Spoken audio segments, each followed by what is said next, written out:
So first, when is an earthquake not an earthquake? When it involves fracking, it seems. Drilling for shale gas has been halted in Lancashire for the third time in a week after a series of tremors. The largest was on Monday. It measured a magnitude of 1.1. Now, that is not strong enough to be felt by anyone on the ground, but the rules say fracking must be stopped for 18 hours after any tremor that records higher than 0.5 on the scale, which is a bit like the Richter scale. That's what happened on Friday, Saturday, and again on Monday.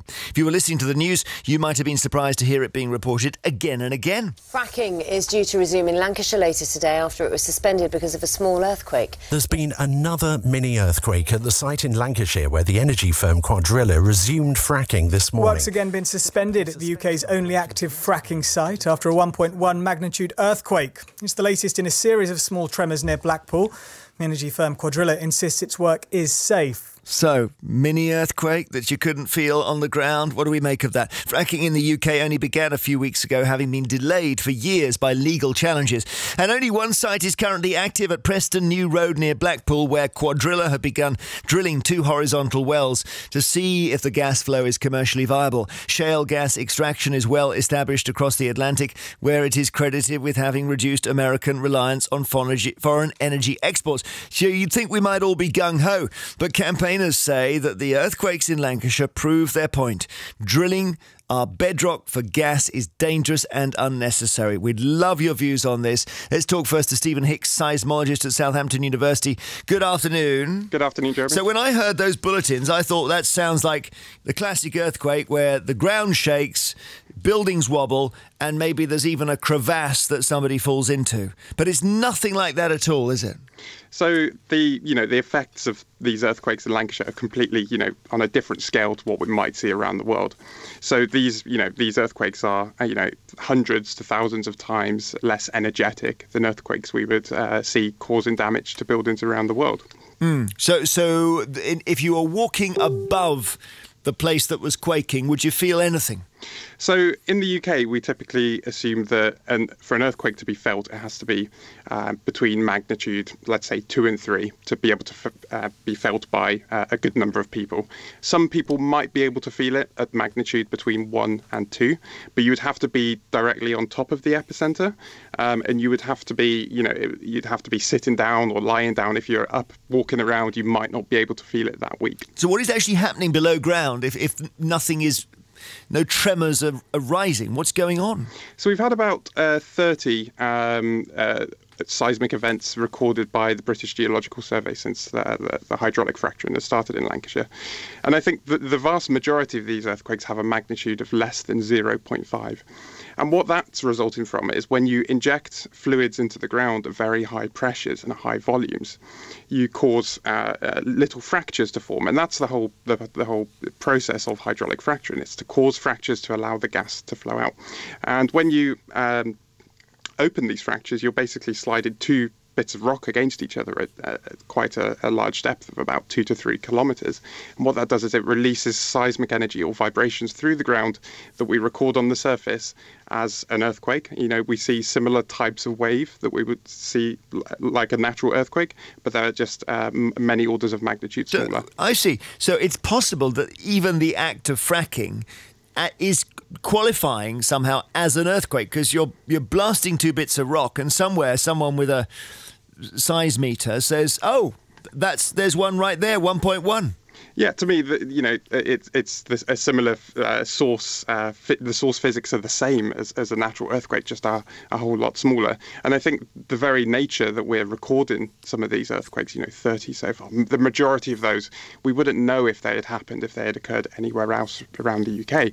And it's testament really to some of the dense monitoring networks that we've got around the Frack site in Lancashire, partly run by the British Geological Survey, some run by colleagues at the University of Liverpool. Well, do you have any sympathy with Cuadrilla, who are doing the fracking and who say they're setting the levels way too low, so they're having to stop drilling when there's just the merest shift underground?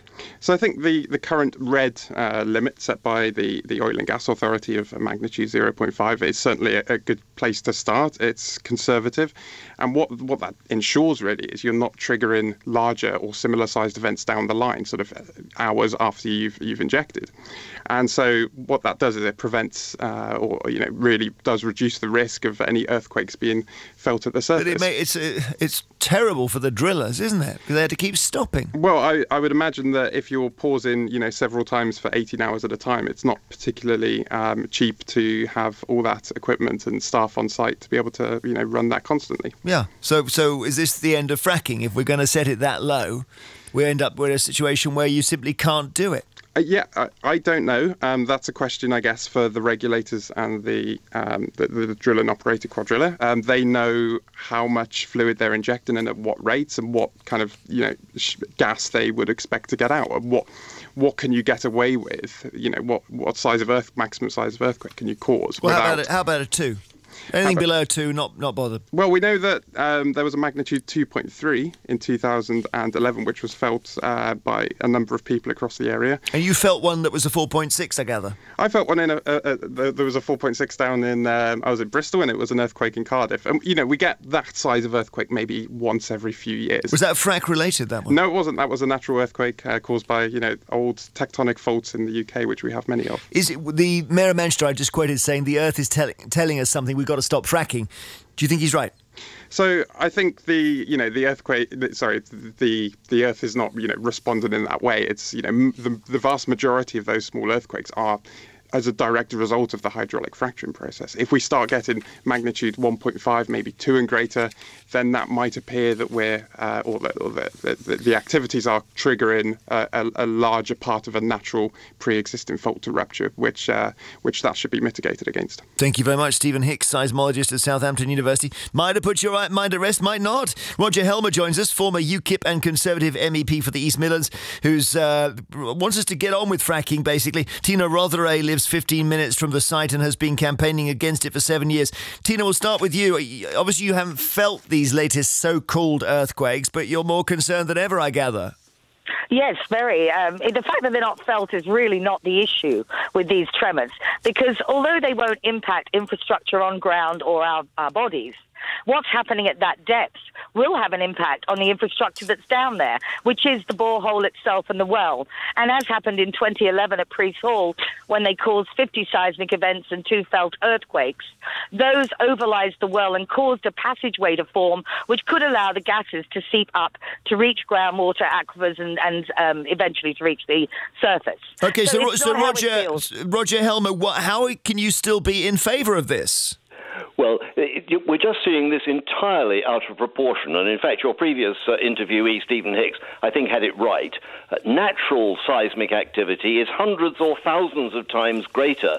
These are not earthquakes. They're not even really tremors in the way we usually use the word. If you were standing over where they had occurred, you simply wouldn't know.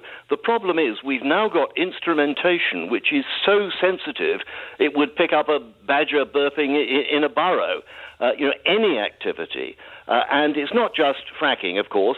If you look at geothermal, that produces the same sort of thing. If you look at coal mining, you get very slight tremors as a result of coal mining activity. If you dig a tunnel under the channel, you'll have a seismic signature of that.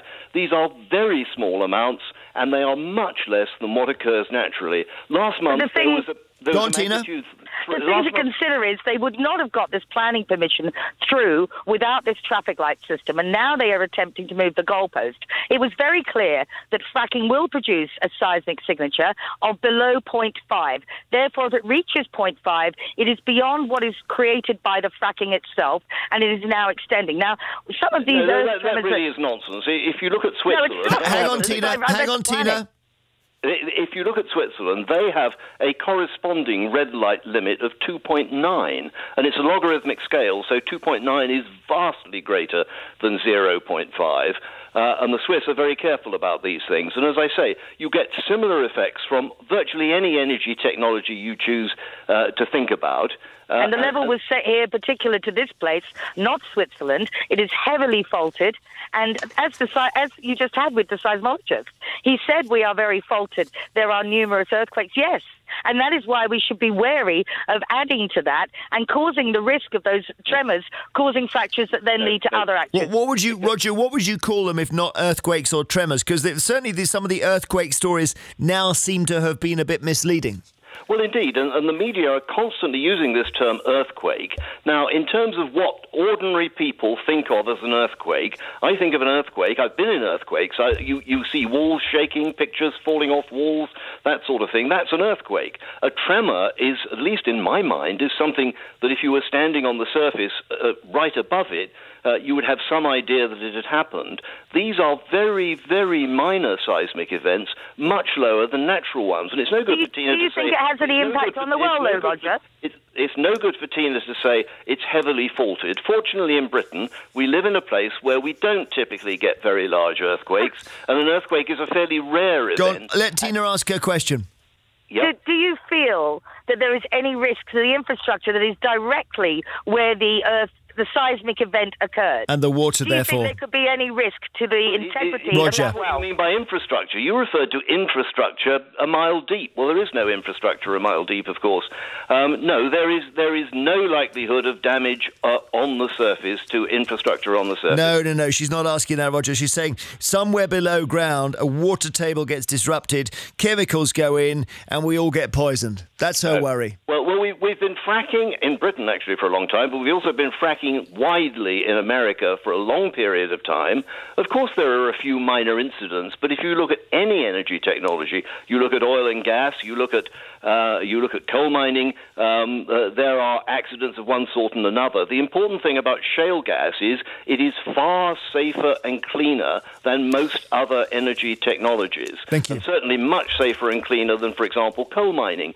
So you would think people would be welcoming it. We lost our coal mines for various reasons 20 or 30 years ago, and there are communities that still bitterly regret the loss of the coal mines. Here is a new energy technology which is cleaner and safer and doesn't involve men spending 30 years underground getting lung diseases, and has fantastic economic opportunities. Thank you very much indeed. Roger Helmer, former UKIP Conservative MEP for the East Midlands, and Tina Rotheray, who lives 15 minutes from the site in Lancashire, and as you could hear from what Tina was saying, very concerned that now there have been more tremors.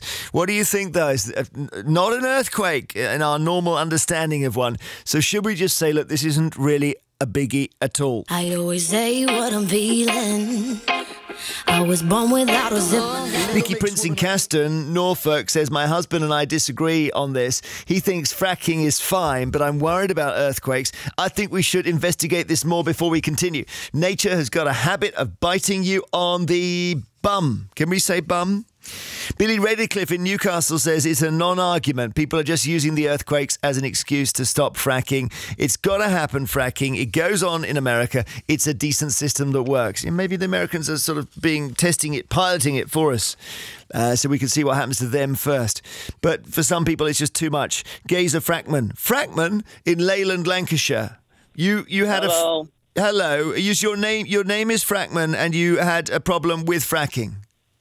Yeah, my name's Gazer Frackman. You can find me on Facebook on Frack Free Filed, FYLDE. Oh, I see. You've adopted the name Frackman. Okay. Yeah, the reason being is nobody could pronounce my name. I'm a Hungarian born in Bolton, and it was Gazer Tariani. So that's the reason I changed the name, because my house was damaged on the last fracture over 7 years ago by the same company. I lived 5 miles away from the site in Lytham, and the fracture that they did, the 2.3 at the early hours of April the 1st, 2011, damaged my home. And I've been fighting fracking ever since then, and I have a vast knowledge of this company, of this government, and of the lack of regulation. Okay, at 2.3, as the expert was saying, Gazer, at 2.3, then it starts to shake, rattle and roll a bit. So what happened to your house? There were cracks in the house. I was actually working on the house at the time, so I just happened to be on the outside, and I had to repoint the brickwork. Originally, we didn't know anything about it. We just thought it was a natural occurrence. But, I mean, remember we're talking about earthquakes in Blackpool. It was about the 5th on the scale of earthquakes around the world that were being mentioned at the time. We talked about earthquakes in Blackpool. I had to repoint it. Cuadrilla refused to accept any responsibility. No one knew about fracking until months later, till a report came out by Professor Stiles explaining about the fact that fracturing can cause earthquakes. Yeah. Fracturing causes earthquakes, no matter what anybody says. And you always get the same experts on the radio saying the same thing about buses passing the house. We've heard it all. So you think that what's going to happen is we'll have a load of small tremors, we'll all say, oh, come on, ignore them, and then we'll get the big one. Right, just to explain briefly as well, at Pre-Soul Farm, which that site is now back to a field like the other previous 4 sites at Cuadrilla are on, we closed them back to fields with the evidence. What happened on that site was they fractured a vertical well, the fracking fluid migrated to a fault, lubricating that fault, causing an earthquake, and that damaged the well. That was on April the 1st, 2011. They carried on, irregardless, without letting the HSE know or the government know. They carried on for 2 months till the second earthquake of 1.5, which brought in the moratorium. Cuadrilla could not be the worst company to actually use to fracture. It's great for us because they are going to bring down the fracking industry because they keep moving the goalposts. Gazer, thank you very much. Ben in Glossop, Texas says, Andy Burnham is right, Mayor of Manchester. If we frack and the earth starts to shake, it is Mother Nature's way of telling us to stop what we're doing. 6 music. From you. Paul in Poole emails, all oils and gases are in the earth for a reason, so we leave it alone and use green energy from power and solar power and wind turbines instead. Kevin Mann in Nocton near Lincoln says our planet is on the verge of collapse due to climate change, but as far as politicians are concerned, we just continue to extract fossil fuels from the ground. We've got to invest in the future. We've got to put in solar panels and we've got to put in new power infrastructure. A lot of distrust of fracking here. But what if it reduced your own fuel bill at home? Would you say, OK, let's do it. Do it somewhere else. But let's do it. This is absolute classic Bowie, isn't it? From the album Scary Monsters and Super Creeps, the title track, David Bowie, from, I don't know, what is that, 1980? That had Ashes to Ashes on. Stephen in Leicester calls it about fracking. He says, in 2016, seismologists recorded a tiny earthquake of 0.3 magnitude in Leicester, and that was caused by football fans celebrating a goal scored by Leicester City's Jamie Vardy, and that is true, he says. Until he said that, I believed it completely.